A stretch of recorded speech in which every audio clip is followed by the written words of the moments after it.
আমি নুসরাত নূরি শান্তা, প্রবাসী পল্লী গ্রুপের এক্সিকিউটিভ ডাইরেক্টর হিসেবে আছি মার্কেটিং এর সেলসে। 15 বছর যাবত আমি এই প্রবাসী পল্লীর সাথে আছি।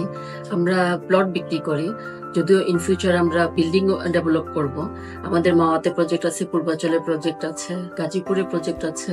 আমরা নতুন করে আবার মদনপুরের দিকে একটা প্রজেক্ট নিচ্ছি। তো আমরা বিক্রয়কে মার্কেটিং এবং সেলস এর মাধ্যম হিসেবে বেছে নিয়েছি গত 3 বছর যাবত। রিসেন্ট বিক্রয়.com এর একটা নতুন প্রপার্টি গাইড নামে একটা প্রজেক্ট লঞ্চ করছে, যেখানে আমাদের শর্ট ভিডিও গুলি আছে। আমরা তো আগে স্টিল গুলি দিতাম, এখন এখানে আপনারা আমাদের শর্ট ভিডিও, আমরা নেক্সট কি করছি, আমাদের প্রজেক্টের ডেভেলপমেন্টস সবকিছু আপনারা এখান থেকে দেখতে পারবেন। আপনারাও বিক্রয় প্রপার্টি গাইডকে আপনাদের সেলস এন্ড মার্কেটিং এর মাধ্যম হিসেবে নিতে পারেন।